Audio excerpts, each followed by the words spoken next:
दुर्ग में अतिथि शिक्षकों का आंदोलन अब निर्णायक मोड़ पर पहुंचता नजर आ रहा है। 14 दिनों से धरने पर बैठे शिक्षक अब सिर्फ मांग नहीं बल्कि विधानसभा तक अपनी आवाज पहुंचाने की तैयारी में हैं।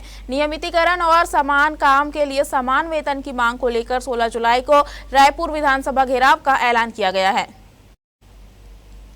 आपको बता दें, दुर्ग के हिंदी भवन के सामने पिछले 14 दिनों से अतिथि शिक्षक लगातार धरना दे रहे हैं। उनका कहना है कि वर्षों से स्कूल में सेवाएं देने के बावजूद उन्हें स्थायी कर्मचारी जैसी सुविधाएं और वेतन नहीं मिल रहा।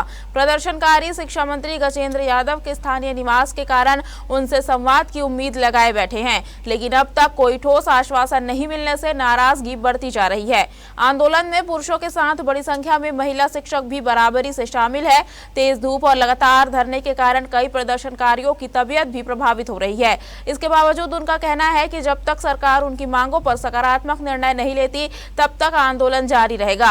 अब अतिथि शिक्षक संगठन ने आंदोलन के अगले चरण का ऐलान कर दिया है। 16 जुलाई को रायपुर में विधानसभा घेराव कर सरकार तक अपनी आवाज पहुंचाने की तैयारी पूरी कर ली गई है। प्रदर्शनकारियों का कहना है कि यह सिर्फ वेतन या नौकरी का मुद्दा नहीं बल्कि उनके सम्मान और भविष्य की लड़ाई है।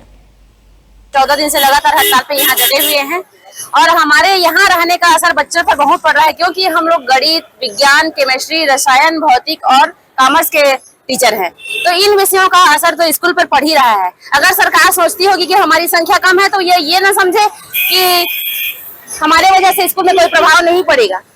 तो हम लोग जो 14 दिन से हड़ताल किए हैं, कल हमारा एक बृहद रैली हुआ था।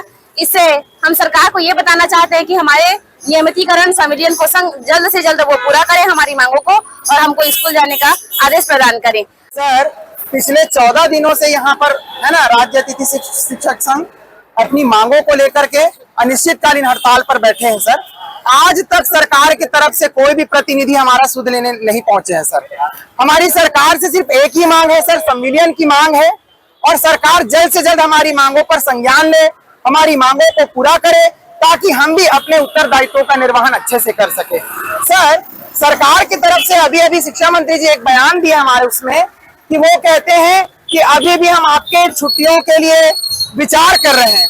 तो मैं माननीय शिक्षा मंत्री जी से ये कहना चाहूंगा कि यहाँ इतने 1600 की संख्या में जो अतिथि शिक्षक मौजूद हैं, वो मात्र आपसे संडे की छुट्टी लेने नहीं आए हैं, वो अपनी 11 वर्ष की तपस्या को भुनाने आए हैं और उनकी सिर्फ एक ही मांग है सर, संविलियन की मांग है। बच्चों को हम लोगों की ज्यादा जरूरत है। सरकार हम लोगों के ऊपर संज्ञान नहीं ले रही है।